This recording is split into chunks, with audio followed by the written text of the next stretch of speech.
That's a clown question, bro. Hi, what's up on you? So I'm gonna kick some dirt. He gets on base. Just a bit outside. I'm not the type of player that's going to be Johnny Hustle. If you don't want me to watch the ball, you can go get it out of the ocean.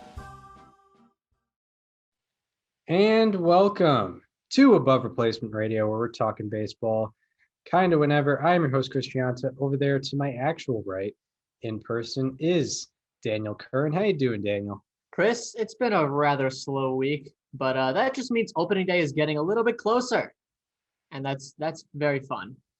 Yes, yeah. I think the Trevor Bauer deal and maybe the Justin Turner deal might have just put a nice end on significant moves of the offseason. Now everything's just kind of tinkering, and that's what actually we're going to be highlighting is who's left on the market. I don't think there's any big trades that are going to happen between now and opening day. Yeah. So I think it's kind of just these guys that are left on the free agent market. Yeah, I mean, it's not like last year where there was a team with a specific goal to, get rid of cap space or get rid of salary. And if they needed to do that, it's already been done. Like that's what the Rockies did. That's what the Indians did. Like the teams that needed to cut payroll already did so. Yeah, and then the one name that's been floating around is like Chris Bryant, but I don't think he shouldn't be going anywhere. Andy Martino from SNY wrote at the beginning of January, Chris Bryant could be traded as soon as this weekend. It has been 6 weekends since that, and he's still on the Cubs. I mean, if it was a possibility, Chris Bryant could be traded as soon as this weekend as well. He could be. I mean, he could be traded as soon as this week because it's Monday. He could be traded within the hour. He could be. Yeah, he could be. Realistically, probably not, but it could. That's a good way to. That's a good way to not be wrong. Yeah, is just be like, yeah, Trevor Bauer could be signing with the Mets. It's possible. We could see it. I mean, Bob Nightingale said that the Trevor Bauer and the Mets had a deal. They never said it was to sign with the Mets. Yeah. So he covered his tracks. They agreed that he was going to go to the Dodgers. Yeah, exactly.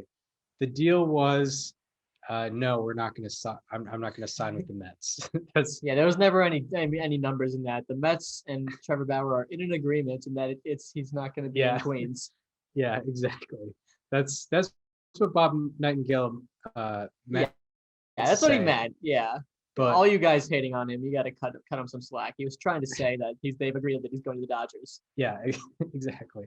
But the Bauer deal and the Justin Turner deal kind of put a cap on the big names of the offseason. Now we get to everyone will get excited about pitchers and catchers for whatever reason. Well, I mean, as I've said, we get blurry photos from journalists of infielders taking ground balls. If that doesn't scream baseball is back, I don't know what does. There's nothing gets me goosed up like Clayton Kershaw covering first base on a PFP, getting the ball from a batting practice coach who's playing first base for the moment, and getting that fielding work in. I love to see that. Yeah, right. I also love to see, Kershaw out in the bullpen topping out at 85 because it's spring training and there's really nothing to get worked up over. I love seeing that. But yeah, that's pitchers and catchers. So, I mean but there was one.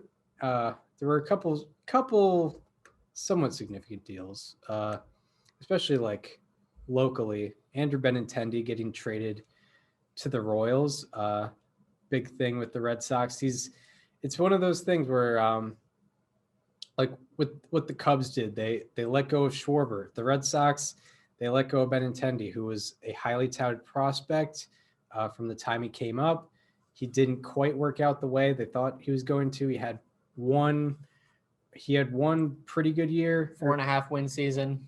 Yeah, and then 2017 was decent. 2019 was kind of disappointing, and then 2020 was a injury riddled, bad year.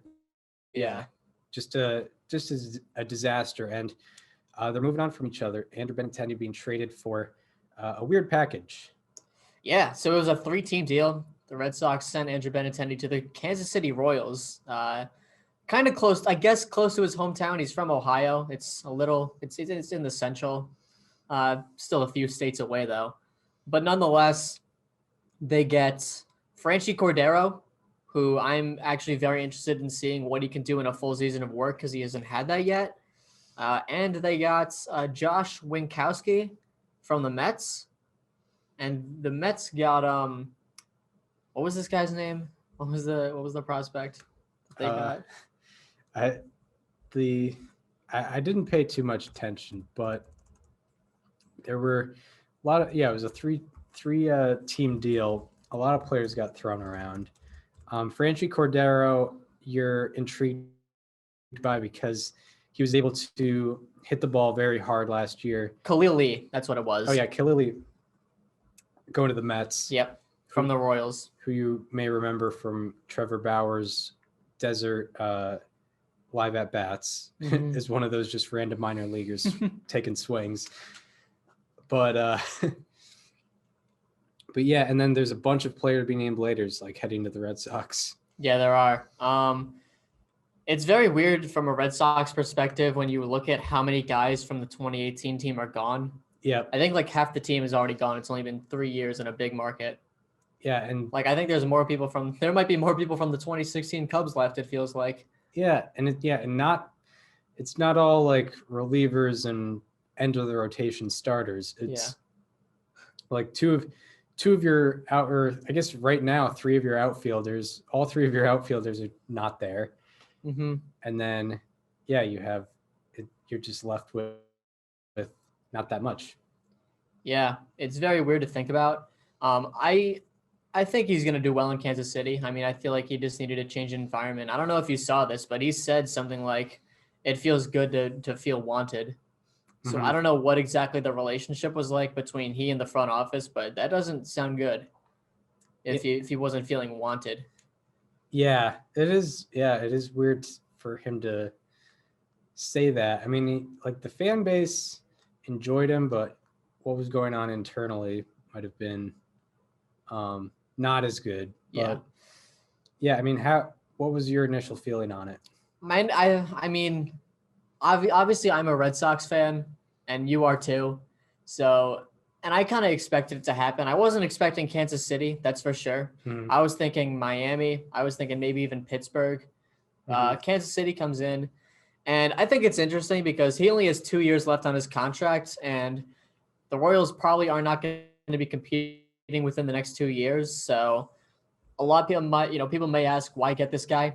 I think, his trade value, as weird as it sounds, has never been lower than it is now.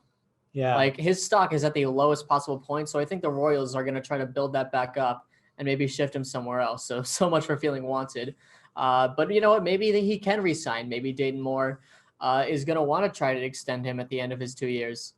Who knows? Yeah, it is possible that, they try to trade him. I mean, like if you're putting a guy with low market value who kind of came up with high market value where it's kind of dipped, you're like, oh, we could rise that market value again and, get something better for him.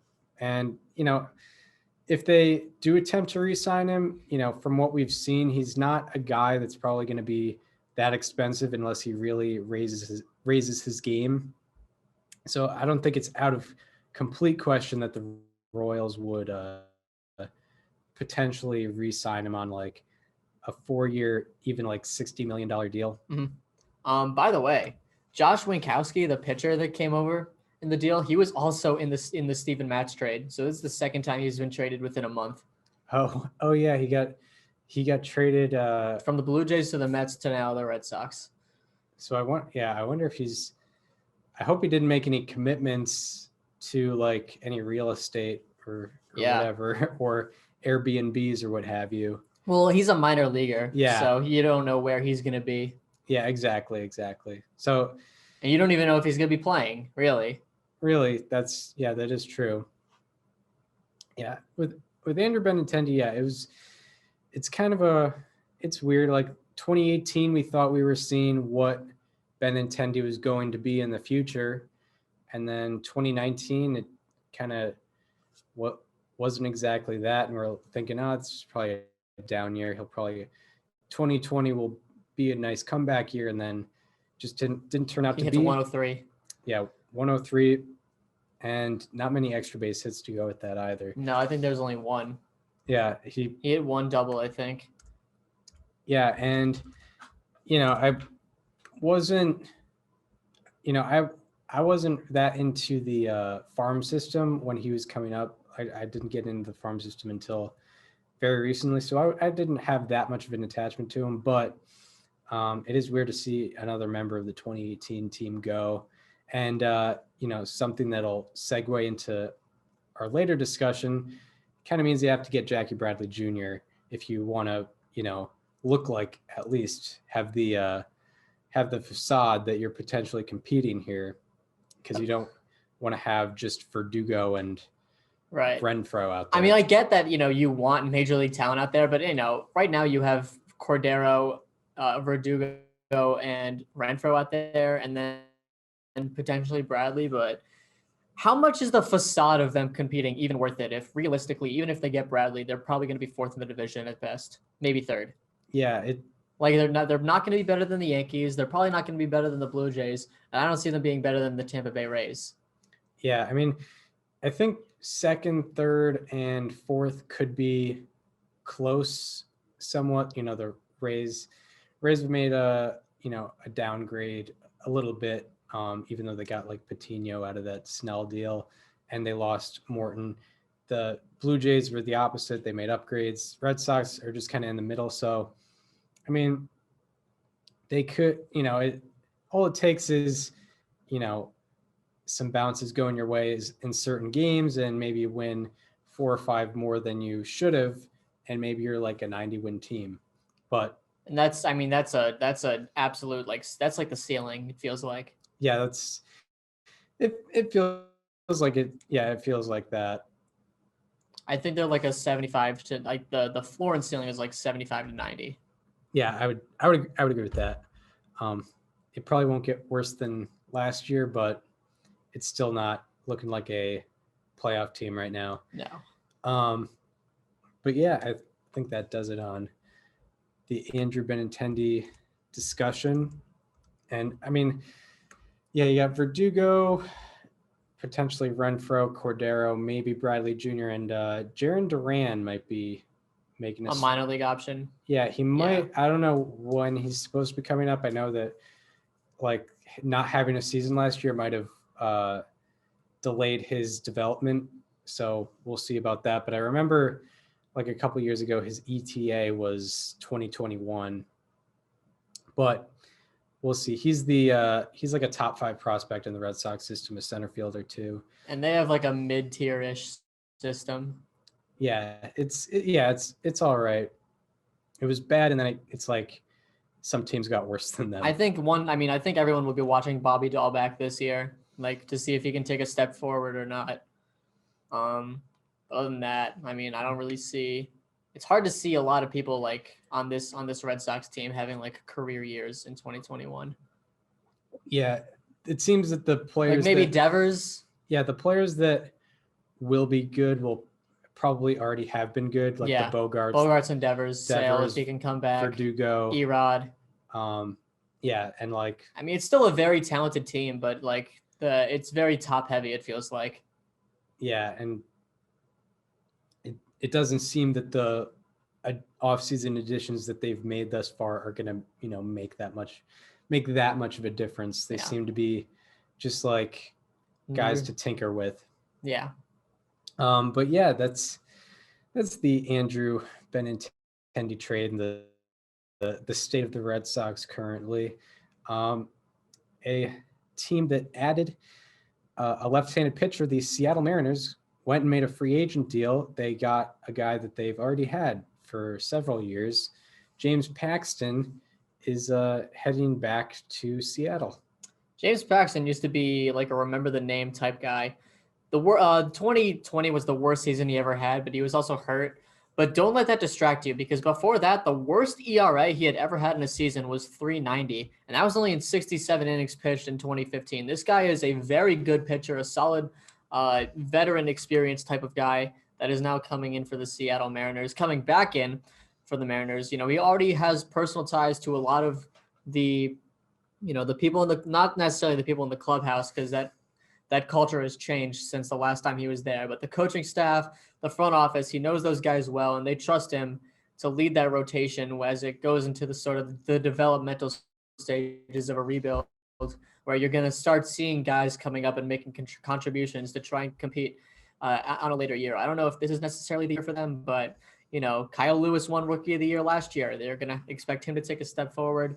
They're going to expect Jared Kalenic to come up, Julio Rodriguez to come up at some point. Your guy Logan Gilbert's going to be in the rotation, headed by Paxton. He's probably going to be your opening day starter just by, you know, by affiliation if he's healthy enough, which I think there's reason to be excited for. Mhm. So I am glad to see this guy is going to head the rotation Yeah. as it goes forward. And it's good to see the Mariners making a move on a 1-year deal, which is not something that you normally see out of a sort of developing team. But like, you know, the AL West looks real slow right now. It looks open. There's no team where you look at it and it's like, oh yeah, that team is going to win the division. You know, clearly like the A's and Astros would probably be the favorites for that, but no one looks like a team that's going to win much more than 90 games. You don't look at any of those teams and say they're going to the ALCS. Yeah, that's exactly right. But then again, the Astros have made the last 4, so who knows? Yeah, I still have no idea how the Astros pulled that off last year. I don't either. I don't know. I mean, the yeah, the Twins. the A's obviously lost George Springer, but they got Michael Brantley back. The A's lost Marcus Semien and Liam Hendricks, but they got Mike Fiers back. They brought in Yusmeiro Petit, and they also brought in Elvis Andrews in a Chris Davis trade, but he wasn't kind of a non-factor over the last couple of years, not as much as he was in 2018. Anyway, back to James Paxton. This guy is a very, very underrated pitcher. I believe he's 17th among pitcher FWAR since 2017. I think that was it. He's been one of the more reliable pitchers in the league when he can be healthy. And I know that's, you know, the when he can be healthy thing obviously seems so cliche, and it seems like it's something that you're hoping for to a certain degree, but you know, if it's no doubt, if he can stay on the field, like this guy is going to be a viable option for the Mariners throughout the whole year. Yeah, he does have that. He has, you know, number 1, number 2 stuff. You know, he's got 9.9 strikeouts per 9, career strikeouts per 9. I think 2.7 walks per 9 is what I saw earlier. Yeah, 9.9 and yeah, 2.7. So like, yeah, he has the stuff to dominate a game. You know, we saw that, you know, like I guess one game, and I know it's one game, but you know, a 16 strikeout no hitter against the Blue Jays a couple years back. Yeah, he's got great stuff. He is very good at run prevention, as you mentioned. You know, outside of a FIP of 3.31 too. Yeah, outside of last year. Yeah, the FIP helps him out. And I think Seattle's become better defensively. So yeah, Dylan Moore and Evan White are both really good defensive options. Yeah, so that they might help him out more than he traditionally would have been helped out by a Mariners defense. So that might correlate his FIP to ERA more. He's a guy that has a higher career ERA than FIP by a significant margin. So maybe his defense has something to do with that. But yeah, it looks like a good deal, and you know, that AL West looks just pretty open still. It's weird. It does. Anything more on it? No, I think I got everything out that I needed to say. All right. Well, now we'll get into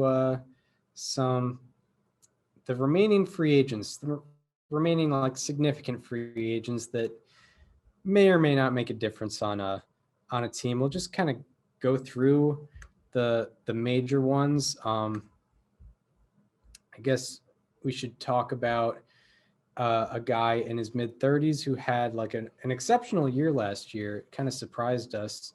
Might have faded off towards the end, but Mitch Moreland, it's hard to see where a guy like him could go. I think he's going to re-sign with the Padres. They're going to need as much help as possible this year, fending off the Dodgers. Not even fending them off, but catching up to the Dodgers. They had the 24th highest F4 among first basemen last year, and Eric Hosmer is, he's kind of a meme, and I don't know, he might go back to his traditional ways back in a normal 162 game setting. And he's just a good guy to have on the bench for depth. He's very good at defense. He's won Gold Gloves before.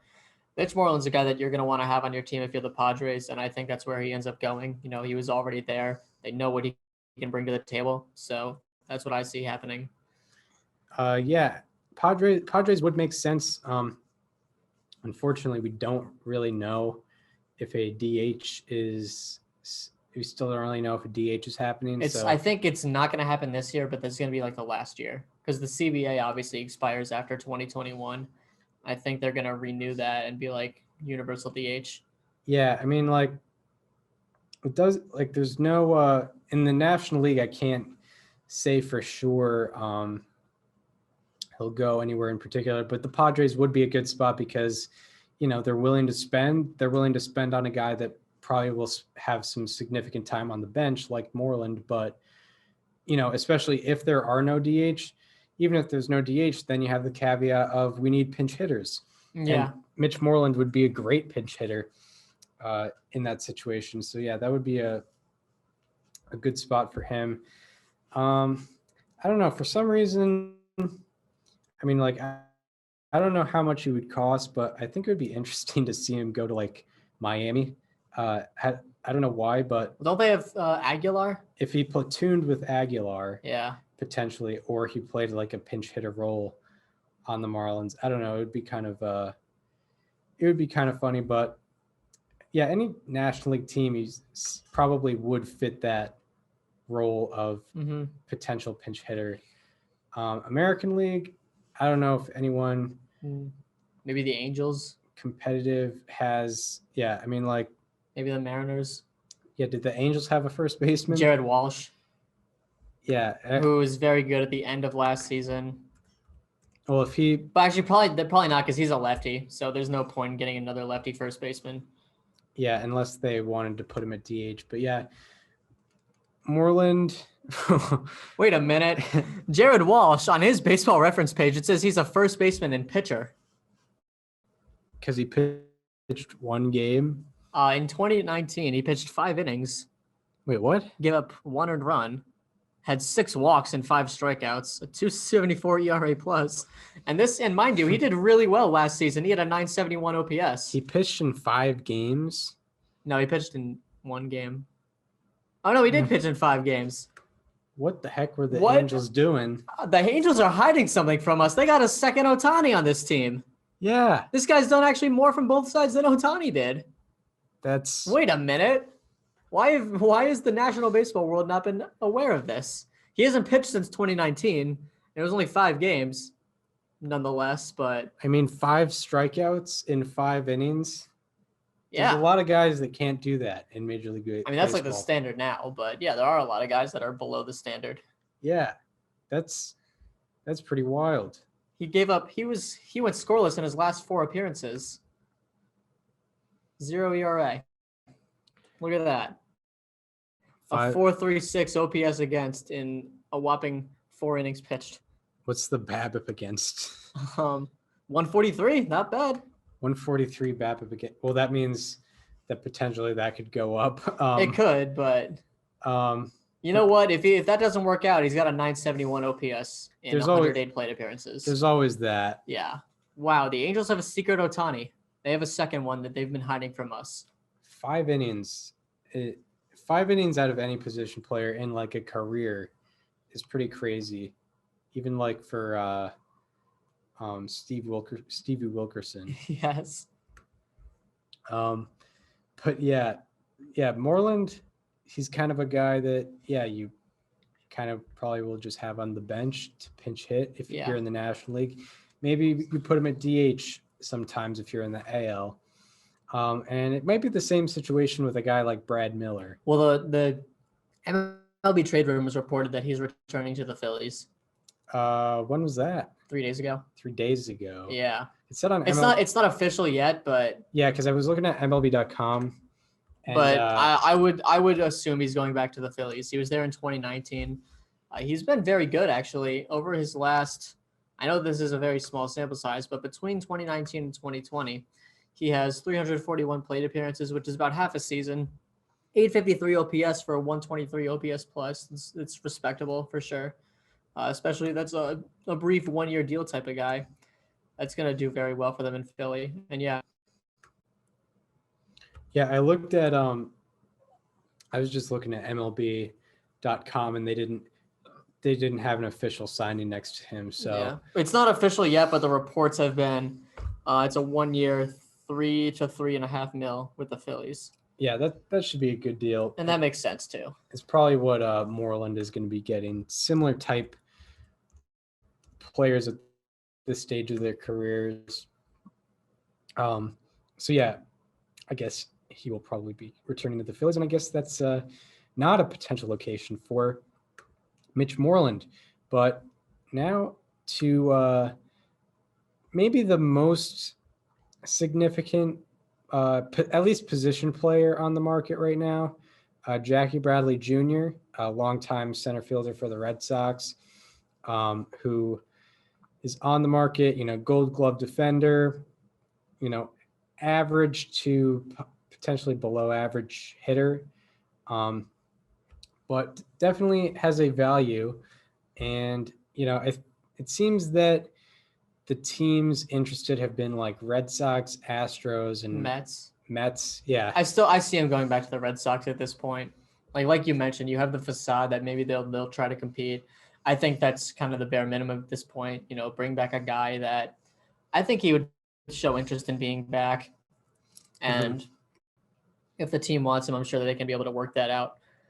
Yeah, I would say he goes to the Red Sox. No, there's not much else to be said other than that. Yeah, especially after the Benintendi deal, it seemed that they were considering that more. And also on Twitter, we found that Franchi Cordero was given 16 instead of 19. Which is his number. Which is Jackie Bradley's number 19. Surprised they didn't retire it after Koji Uehara left the Red Sox. If only. Unfortunately, I get mad every time I see another Red Sox wear number 19, but you can't always get what you want. But yeah, that seems like the place. And if not, it'll probably be either the Astros or Mets. He could help out a team like that, especially the Astros, who just lost. I think the Mets are going to get the next guy on this list. Yeah, and the next guy on the list, Kevin Pillar, another former Red Sox. Pretty similar archetype of player from Jackie Bradley Jr. The only difference is that he's a right-handed hitter. Yep. Very good at defense, good arm as well. I could see him. He'll probably end up being a cheaper option than Bradley, and I feel like that's what the Mets would go for. They'd go for the cheaper alternative here. Yeah, and in this scenario. And Pillar, yeah, he's a big-time free swinger. His walk percentage is extremely low, and the difference between batting average and on-base percentage is very low. But normally when you see a guy with a 260 career average, it's almost a given that they have a 300 plus OBP. Nah, he has a 299. Yeah, he does not go that. I mean, that's a guy with MVP potential.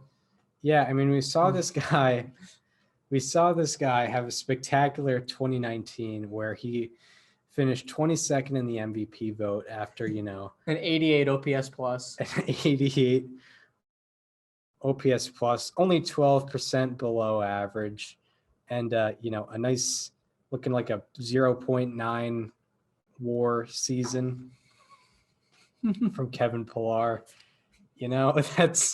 That's a guy you put in your top 10 in MVP. Yeah. That's a guy that you give a multi-year deal to any day. Yeah, exactly. But yeah, and then right after that season, for some reason, he was non-tendered. Lord The Lord only knows. That's like if the Cubs were to let Ryan Tepera go this season, Yeah, which they are because he's a free agent. yeah, that's true. That's true. I mean, what is up with these?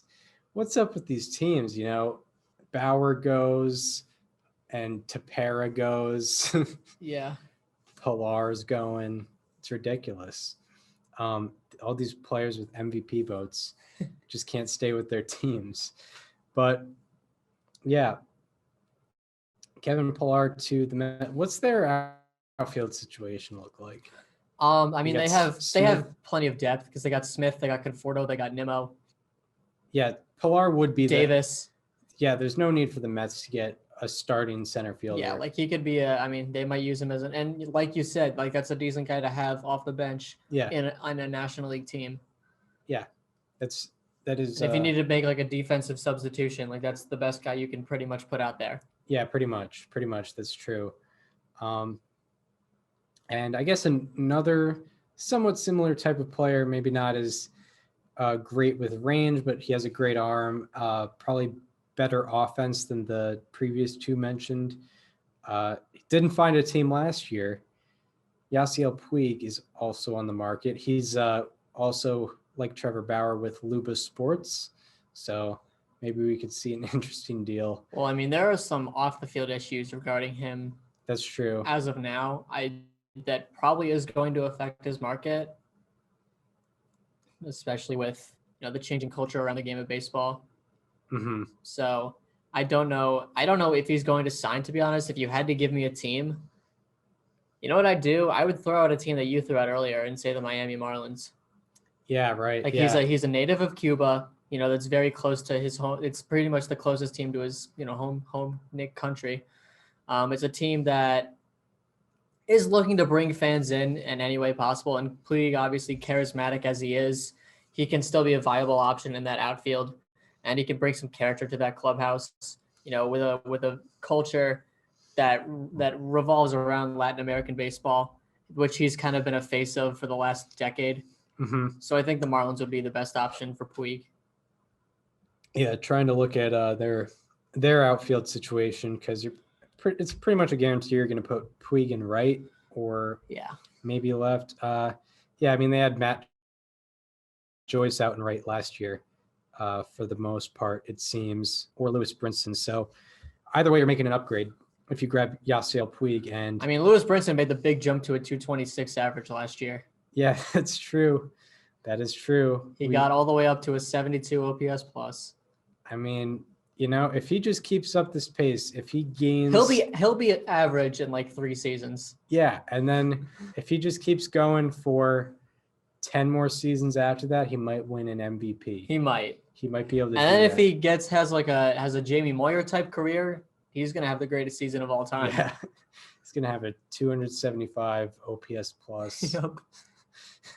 He's gonna, it'll be a 15. He'll be the first guy to get a 1500 OPS total. Yeah, that'll be fantastic. I cannot wait for the 2045 Lewis Brinson season. Yeah, I mean, how old is this guy? 26. 26. Yeah, I mean, he's just getting started over here. He'll be once he hits 35, he'll really pop. Oh yeah, he'll really get going. But yeah, that seems like what would be the best option for Puig. Yeah, that would be fun to watch, I guess. And on to some pitchers. Two of the biggest ones out there. We'll start off with Jake Odorizzi. He's a guy that didn't have a good year last year. He seemed to be injured pretty much the whole year. But he's kind of a guy that's been up and down throughout his career, been hovering around that 100 ERA plus, and is just kind of a guy you put in third or fourth in the rotation. I mean, pitchers are weird to talk about because, every team kind of has an opening with starters, unless you're talking about like the Dodgers or Padres or Braves. Or I have a take. Yeah. This team has made a lot of under the radar, very good acquisitions this offseason. I think they're going to continue it with Jake Odorizzi. That is the San Francisco Giants. The Giants. Yeah. Yeah, I did search his name on Twitter, and there was some support from Giants fans looking to I think that would be Looking a to get him. great option for San Francisco. yeah, because they got They got Gos- Jake McGee. They got Gosman on the qualifying Matt offer. Whistler. Matt Whistler. Yeah. Yeah, that would be good, especially if they're trying to flip guys for trades. He's not going to sign for more than a 1-year deal. Yeah. Yeah, that would be a nice spot. And then Taiwan Walker should be going to the Blue Jays. That's what I was gonna say. I think he Yeah. re-signs with the Blue Jays. He did very well there last. He had one like tough start, and other than that, he was nails in the month that he was there. And they need starting pitching depth more than anything. So I think that it almost seems. I mean, it seems too perfect almost. Yeah, and Matt Shoemaker just signed with the Twins, so Yep. that's another guy That they're losing. that they lost who was valuable last year. And after Taiwan Walker, there's a bunch of right-handed relievers out there. Trevor Rosenthal was kind of the most eye-popping to me, Mm-hmm. even though, his only good year in the past, like 5 years was the shortened 2020 season. Mm-hmm. It was like extremely dominant though. It was. No, you're right. I mean, yeah, on Savant too. I mean, the default answer is always the Phillies. Yep. So it's very tempting to say them, and I mean they need all the relief help they can get. I like the idea of him re-signing with the Padres. I know that the Yankees are a team that have checked in. The Yankee fans have been adamant about bringing him in. Maybe a Cardinals reunion could be interesting.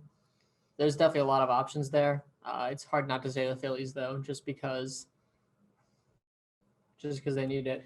Yeah, and they haven't really gone after the free agent relievers yet, have they? No, because they got Alvarado and Bradley.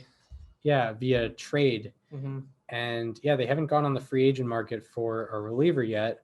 And luckily they have guys like Rosenthal out there. And there's also, I should go back to the MLB.com thing, MLB free agents. But yeah, the Brandon Workman was in there. Brandon Workman, that could be a reunion. Potentially, especially with relievers, it's so hard to judge off of a 2020. Yeah, Brandon Workman's his 2019 season was the only in baseball history with 70+ innings pitched and less than 30 hits allowed. Yeah. Very impressive. We don't know the how about that, unfortunately, but just pretend it's there. Yeah, exactly. I mean, Roberto Osuna's out there. I don't know if any team's going to want to take that risk. Yeah, if he is 26 though. If the Astros let him go, I mean, I don't know. I don't know what teams are trying to get it. I mean, did he have, was it elbow surgery that he got? Yeah. I mean, not if he got, and it was Tommy John, right? Yep. I mean, yeah. I know. If he got it in like August, I don't think anyone's going to be taking. It'd have to be like a 2-year deal. Yeah, exactly. That's like what the Mariners just did with Ken Giles. They signed a 2-year deal with him.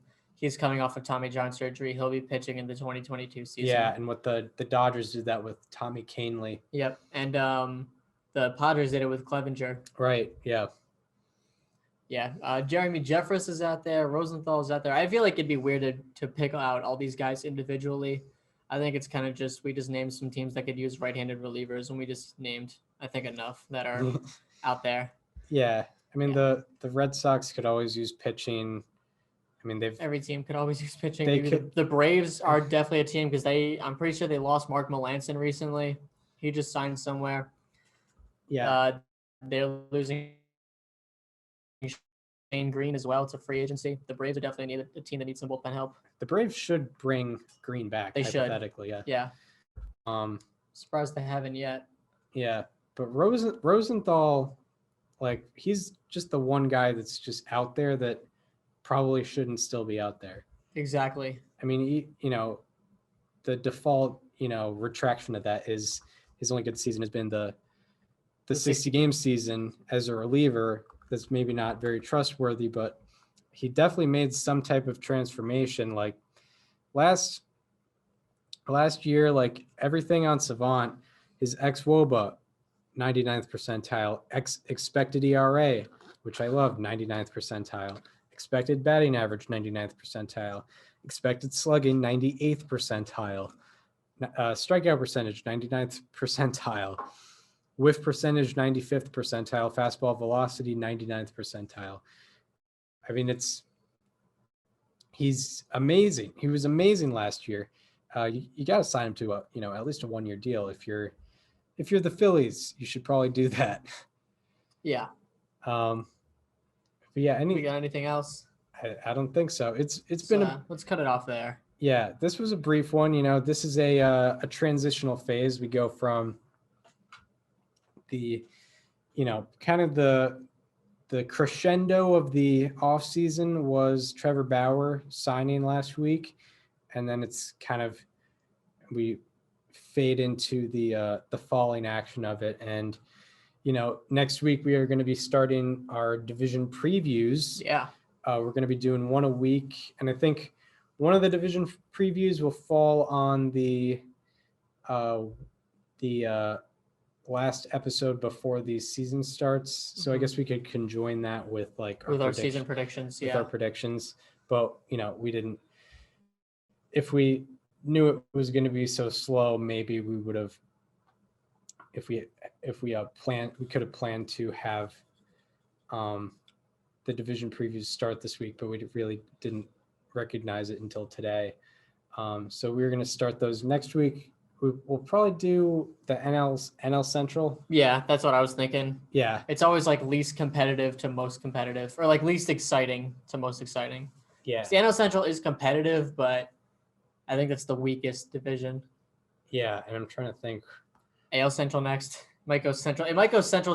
What's East, the East, most West, What's the most intriguing division? Probably the the AL East, NL East, NL East, NL West. NL West is just 2 teams. NL West is sort of but it's going to be one of the biggest storylines of the year. It's interesting and uninteresting at the same time. Yeah. In that the battle at the top is going to be so great, but everything else doesn't matter. Nothing else matters. In the words of Metallica, nothing else matters in that NL West. But yeah, the 2 at the top it's going to be fantastic. You might be seeing 2 100-win teams. Yep. At the top there. So that'll be exciting. But the other 3/5 of the division, not looking great. Unless the Diamondbacks bounce back. I don't know what the heck happened last year. They were in your NLCS. Yeah, well, part of it, I wasn't saying that they were going to be a force. I said they were a 6 seed, but I loved the pitching staff. Yep. And I was like, you got Mad Bum there. You got Robbie Ray in there. You got Luke Weaver. You got Zach Gallen. Yeah. You got Mad Bum. Yeah. I was like, Mad Bum, Gallen, and Weaver are going to take over, and they're going to get past whoever. It was the Braves and the Nationals Cubs, or something like that. Yeah, it was. Actually, you had the Cubs finishing 4th. Yeah, the Cubs finishing 4th. But yeah, once the expanded playoffs got announced, I was pushing all my chips in on the Diamondbacks. Yep, and then they had the worst start. Yeah, I remember the entire team was my slightly alarming one time. Yeah, it was bad. It was their offense because they had 59 weighted runs created plus as a team after 2 weeks. Yeah, exactly. It was real bad, and it didn't get that much better. Especially the pitching staff was bad. My player to watch, Carson Kelly, was atrocious. I hit on one of those players to watch and then absolutely whiffed on the other because I had 2 for that team. You had Zach Gallen and Luke Weaver. Oh yeah, Zach Gallen. Zach Gallen was absolute nails. Yeah, I think that was my number 1 best hit. Yeah. On players to watch. Yeah, he was great, but yeah, Luke Weaver was not great. But yeah, we'll get into the division previews next week, starting with the NL Central. So yeah, we hope you enjoyed this MLB news edition of Above Replacement Radio. If you want to follow us on social media, follow me on Twitter at Chris_Gianta. Follow Daniel on both Twitter and Instagram at Daniel_Curran, and follow the show Instagram at Above Replacement Radio. And we hope you enjoyed the MLB news episode of February 16th. And we hope to see you on Thursday, where we're going to be talking about the 1988 Los Angeles Dodgers. See you then.